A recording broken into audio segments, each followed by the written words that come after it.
Assalamualaikum warahmatullahi wabarakatuh.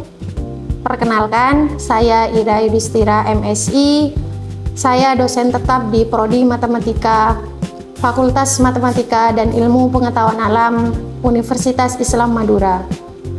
Bidang keilmuan saya adalah matematika statistika.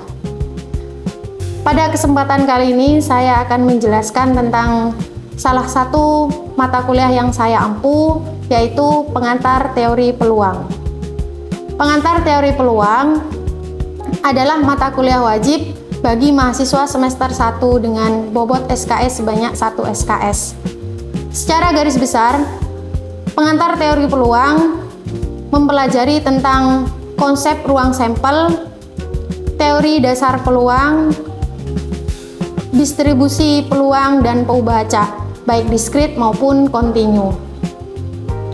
Sesuai dengan capaian pembelajaran lulusan atau CPL yang tertera dalam kurikulum prodi, adapun CPL mata kuliah pengantar teori peluang ini terdiri dari 4 aspek. Yang pertama, CPL sikap, yaitu mampu bekerja sama dan memiliki kepekaan sosial, kepedulian terhadap masyarakat dan lingkungan, serta bertanggung jawab atas pekerjaan di bidang keilmuannya secara mandiri. Yang kedua, CPL pengetahuan.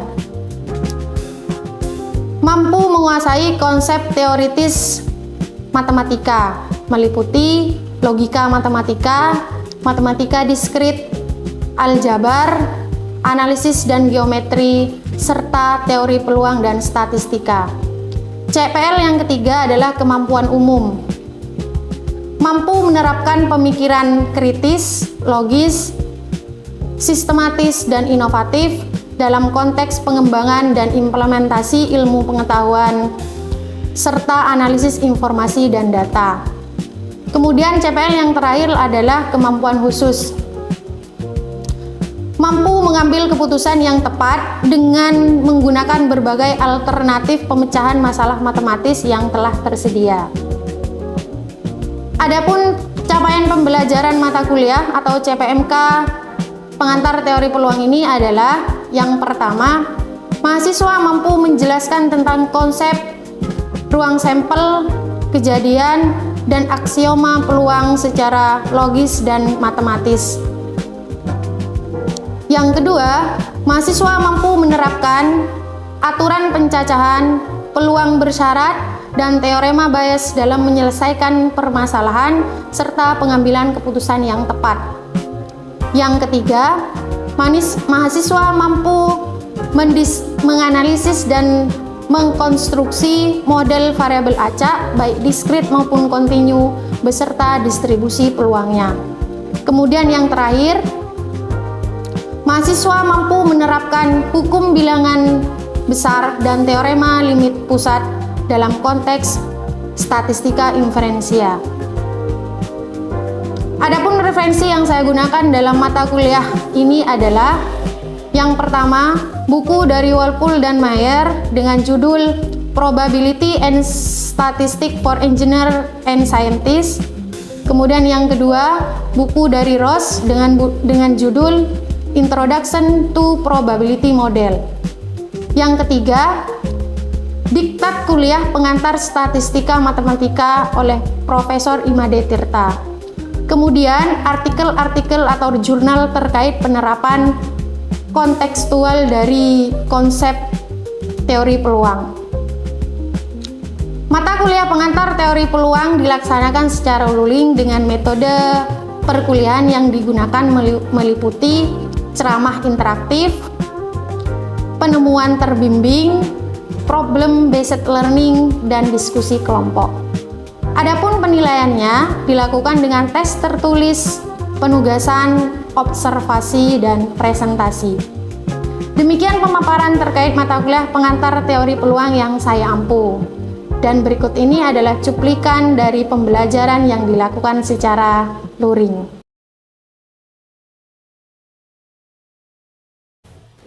Assalamualaikum warahmatullahi wabarakatuh.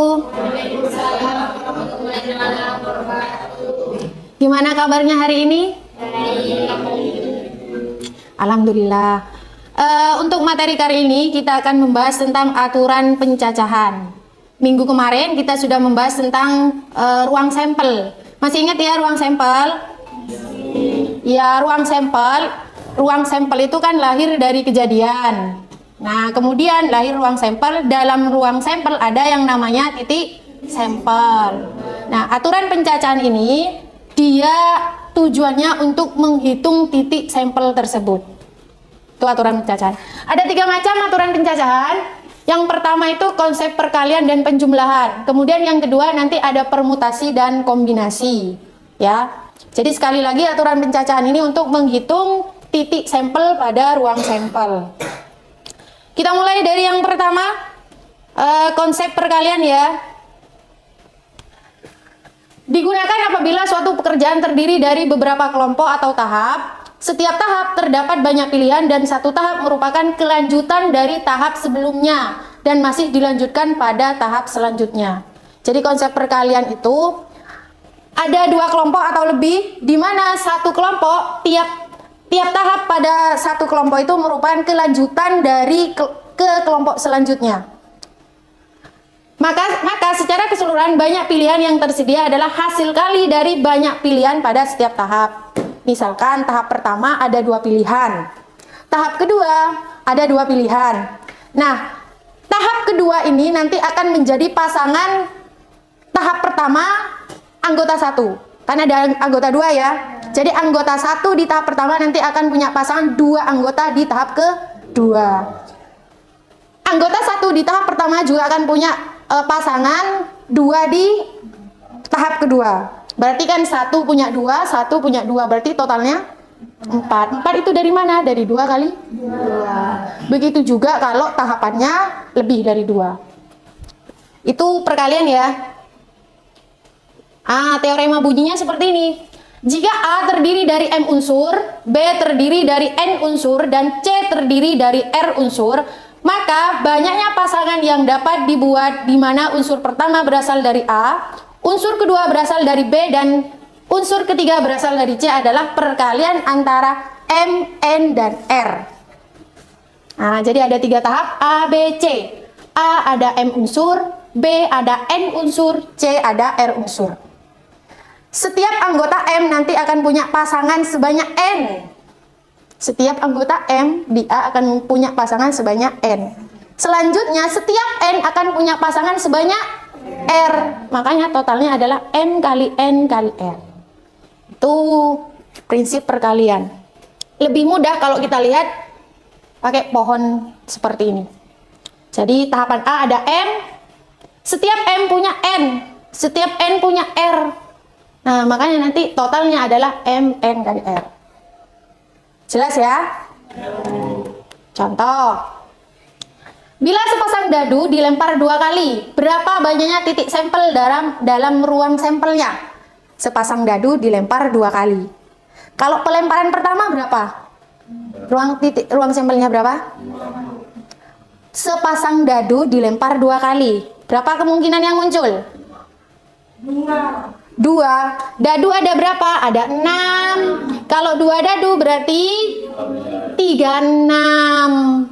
Kan 1 dengan 1, 1 dengan 3, 1 dengan 2, 1 dengan 3, 1 dengan 6. Begitu juga dengan 2, 2 dengan 1, 2 dengan 2, 2 dengan 3, sampai 6 dengan 1, 6 dengan 6. Berarti total ada berapa?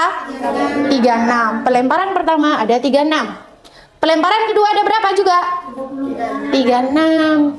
Di mana setiap tahap, setiap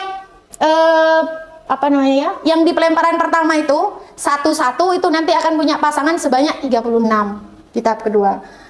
1-2 juga ada pasangan sebanyak 36 di tahap kedua. Sehingga totalnya adalah 36 kali 36. Contoh kedua. Nah, ini lebih mudah kayaknya. Misalkan suatu pabrik mengeluarkan 3 jenis kendaraan, sedan, jeep, minibus. Tiap kendaraan disediakan transmisi manual, otomatis, di mana masing-masing disediakan dalam 3 warna, putih, hitam, dan merah. Nah, totalnya ada berapa? Ada berapa kemungkinan? 18. Dari mana 18? 3 kali 2 kali 3. Coba kita lihat.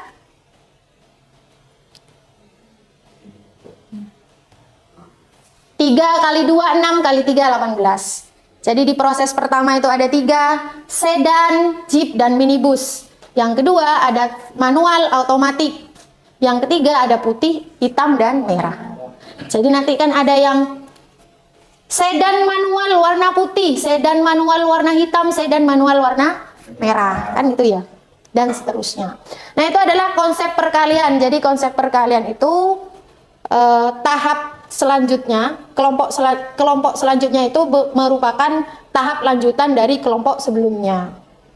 Gitu seterusnya. Yang kedua itu tentang konsep penjumlahan.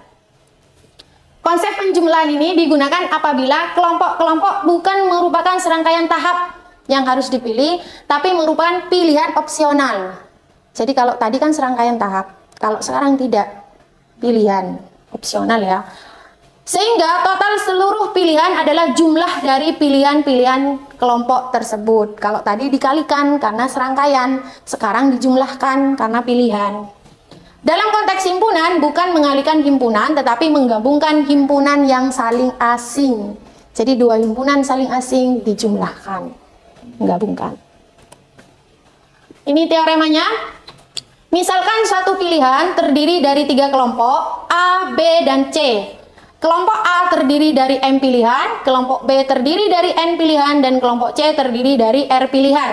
Maka banyak pilihan yang dapat dibuat adalah jumlah dari M, N, R. Karena A-nya punya M, B-nya punya N, C-nya punya R. Jadi tinggal dijumlahkan. Karena dia bukan merupakan serangkaian tahap.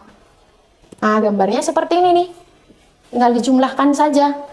A-nya punya M pilihan, B-nya punya N, C-nya punya R. Totalnya M, N, R. Contoh. Lebih mudah dicontoh ya. Seorang penjual kue memproduksi 2 macam kue, roti lapis dan bolu. Roti lapis mempunyai 2 varian, coklat dan keju. Kue bolu punya 3 varian, jeruk, stroberi, dan anggur. Total macam jenis kue yang diproduksi penjual tersebut berapa? 5. Dari mana 5? 2 ditambah 3, 2-nya dari mana? 3-nya? 3-nya? Iya. Tuh ya, jadi ini pilihan bukan serangkaian tahap. Roti lapisnya ada coklat, ada keju, kemudian bolunya ada jeruk, stroberi, dan anggur, sehingga totalnya ada 5. Mudah ya. Contoh yang kedua. Nah, ini sama dengan yang tadi, cuma tadi kan serangkaian pilihan. Nah, serangkaian tahap. Nah, ini beda. Pakai konsep penjumlahan. Jadi nanti tinggal perhatikan di mana bedanya. Nanti kan bisa diketahui kapan kita mau pakai perkalian, kapan kita mau pakai penjumlahan. Satu pabrik mobil memproduksi 2 jenis kendaraan, sedan dan jeep. Oh, tadi 3 ya. Untuk sedan disediakan transmisi manual dengan warna hitam dan putih. Otomatik 3 warna, merah, hijau, dan biru. Sedangkan jeepnya cuma 1 pilihan warna, yaitu hitam. Ada berapa total keseluruhan kombinasi pilihan mobil yang diproduksi pabrik tersebut? Ada berapa? Ada 6. Ada 5. Ada yang menjawab 5, ada yang menjawab 6. Nah, sekarang yang sedan ada berapa macam? Ada 2. Manual, hitam, putih. Nah, yang sedan otomatis ada berapa? 3. Berarti total berapa? 5. Yang jeep ada berapa? 1. Berarti total 6 ya. Jadi yang jawab 6 yang benar.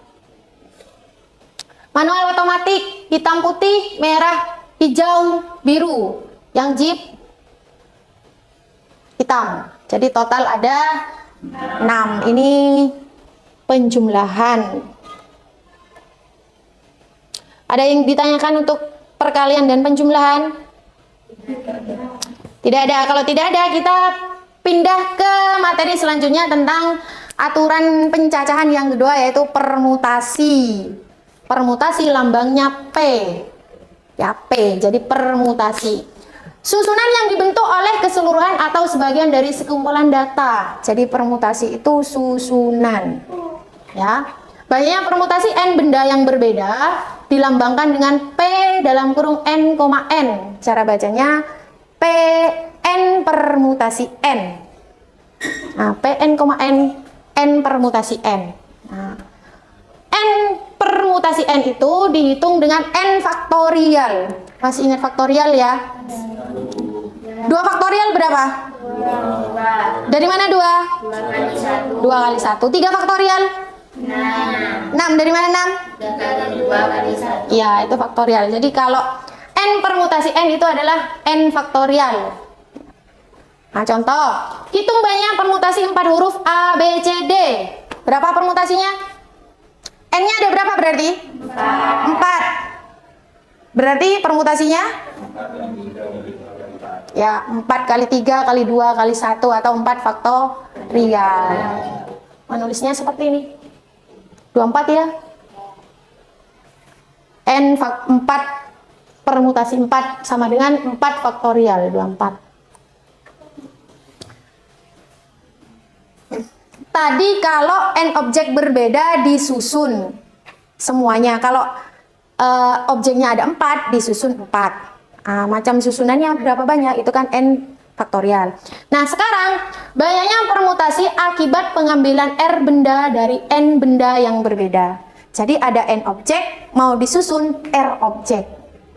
Nah, maka P N, R N permutasi R sama dengan N faktorial per N min R faktorial. Nah, jadi ada N objek mau disusun R objek. Nah, contohnya ini nih. 2 kupon lotre diambil dari 20 kupon untuk menentukan hadiah pertama dan kedua. Hitunglah banyak titik sampel dalam ruang sampelnya. Jadi ada 20 kupon, mau diambil 2 kupon. Berapa banyak macam titik sampelnya? Berarti N-nya ada 20. R-nya? 18. R-nya 2, bukan 18 ya, tapi 2 karena mau disusun 2. Berarti 20 permutasi 2. 20 permutasi 2. 2 faktorial per 20 min 2 faktorial berarti 20 faktorial per 18 faktorial. Nah, menjadi 19 kali 20. Bisa ya? Kenapa kok jadi 19 kali 20? Bisa dicoret ya, 20 kan 20 itu berarti 18 faktorial dikali 19 kali 20. Bawahnya ada 18 faktorial. Berarti coret tinggal 19 kali 20. Jadi tidak perlu dihitung semua, yang bisa dicoret saja. Lebih mudah. Contoh yang kedua. Berapa banyak regu bola basket menjadwalkan 3 pertandingan dengan 3 regu lainnya bila semuanya bersedia pada 5 kemungkinan tanggal yang berbeda? Berapa banyak regu bola basket menjadwalkan 3 pertandingan yang dijadwalkan 3 pertandingan bila semuanya bersedia pada 5 kemungkinan? N-nya berapa berarti?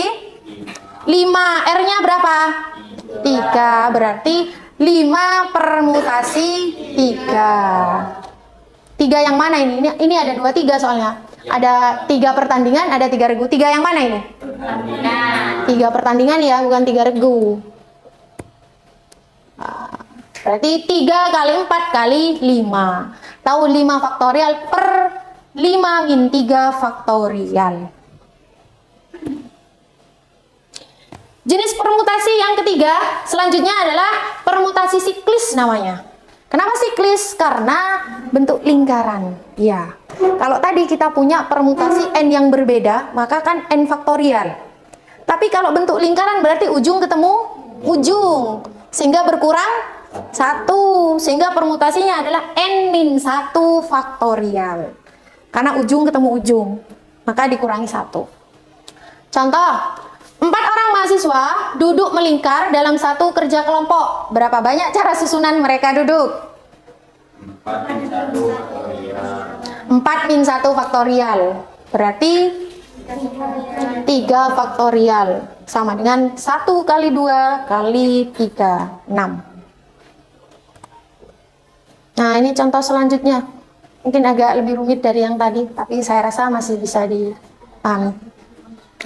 Dalam sebuah seminar, 10 orang narasumber duduk mengelilingi meja bundar. Ada 2 narasumber, misalkan X dan Y, harus selalu duduk berdampingan karena mereka membawakan materi bersama. Berapa banyak susunan tempat duduk yang mungkin? Jadi ada 10 orang, cuma 2 orang harus selalu bersama, tidak bisa dipisahkan. Berarti berapa ini kemungkinannya? 8 faktorial. Benarkah 8 faktorial? N-2. Ada 10 ya. 2 harus bersama. Ini 8 berarti. Ini 8 ya. 2 harus bersama. Jadi 1. Berarti berapa? 8. Ini sudah 8 ini. Ini sudah 8. Kemudian ada 2. Aslinya yang 10. 8 sisa. Yang 2 harus selalu bersama. 1 ya, 1 jadi 1 tambah 8 9. Berarti kan sekarang ada 9 faktorial. iya, 9 objek, 9 ini 9 orang karena satunya harus selalu bersama. Cuma bersamanya ini kan bisa satunya duduk di sini, satunya duduk di sini atau ketukar. Ditukar. Gitu ya. Berarti kan ada 2 kemungkinan cara posisinya ya. Nah, berarti ini X dan Y harus berdampingan sehingga banyaknya objek 10 min 1. Kenapa 10 min 1? Karena 2 harus selalu berdampingan tadi ya. Nah, berarti 9. Dan permutasi siklisnya adalah 9 min 1 faktorial, 8 faktorial. Sekian, 4320. Nah, karena X dan Y di dalam bloknya sendiri bisa saling bertukar posisi. Bisa XY, bisa YX. Berarti ada 2 kemungkinan. Karena ada 2 kemungkinan, maka harus dikali 2 permutasi siklisnya. Begitu. Ya. Bukan permutasi siklis ya.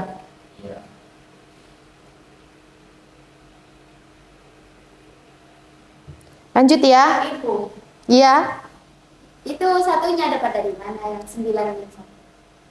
9 min 1 itu karena objeknya ada 9. Objeknya ada 10. Objeknya ada 10 ya. Kemudian karena 1 harus selalu bersama, berarti itu kan jadi 1 orang. Berarti tinggal 9.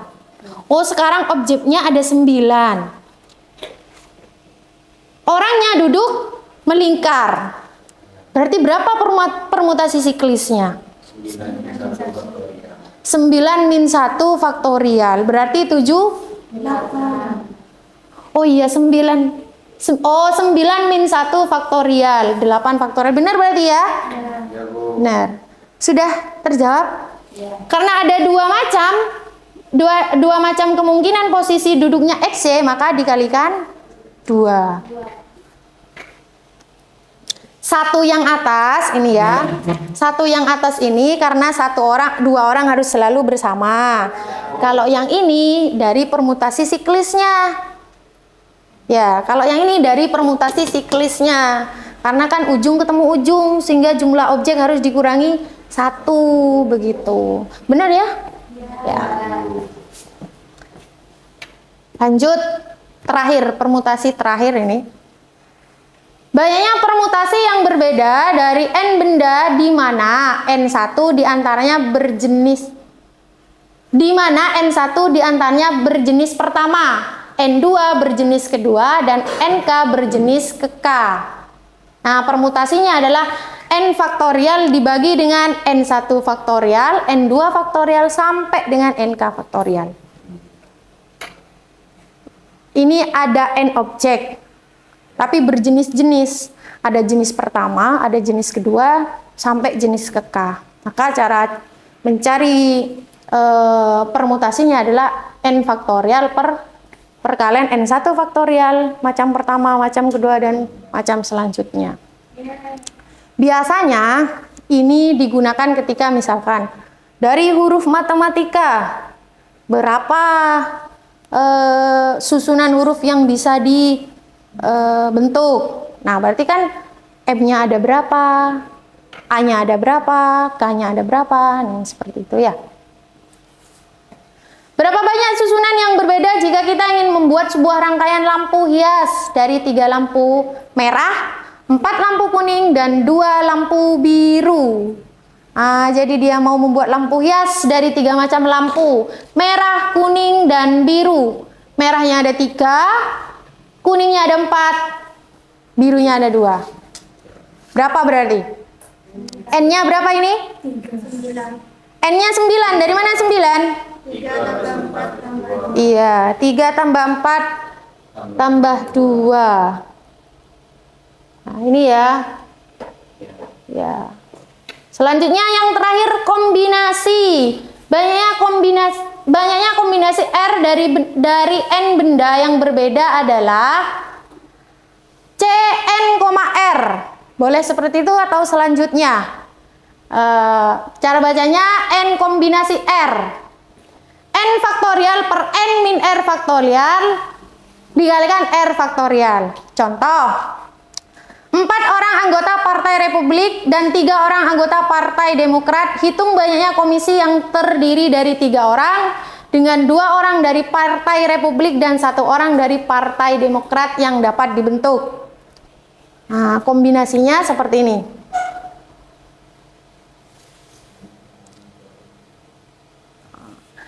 Jadi kita pilih 2 dari 4 orang karena Republiknya diambil 2, kemudian kita pilih 1 dari 3 karena Demokratnya ada 3 diambil 1. Nah, yang pertama dari Partai Republik itu kita punya 6, yang kedua dari Partai Demokrat 3. Sehingga totalnya adalah dibentuk adalah 6 kali 3, yaitu 18. Nah, kombinasi ini adalah aturan pencacahan yang terakhir. Ada yang ditanyakan? Ya, silakan. Kan permutasi dan kombinasi ini nampaknya kelihatan sama, Ibu. Kapan kita harus menggunakan permutasi dan kapan kita harus menggunakan kombinasi? Dilihat tujuan atau dari soalnya ya. Kalau soalnya itu membutuhkan jadi kalau kombinasi itu dia tidak melihat urutan. Jadi kalau soalnya tidak membutuhkan urutan maka pakai kombinasi. Tapi kalau soalnya membutuhkan urutan maka pakai permutasi. Contoh, ada dari angka 1 2 3 susunlah angka puluhan. Nah, berarti kan itu pakai permutasi. Kenapa? Karena 1 dan 3. 1 3 dengan 3 1 itu berbeda. Tapi kalau misalkan dari 5 orang mau dibentuk tim dengan 2 orang. Nah, itu pakai kombinasi. Karena mau yang orang pertama terambil duluan dengan orang pertama terambil kedua itu sama saja. Ada pertanyaan lagi? Kalau tidak ada, kita pertemuan hari ini ya. Di sini ada banyak soal-soal latihan. Nanti silakan dikerjakan. Kita bahas minggu depan. Baiklah, terima kasih untuk perhatiannya. Sampai ketemu minggu depan. Wassalamualaikum warahmatullahi wabarakatuh. Waalaikumsalam.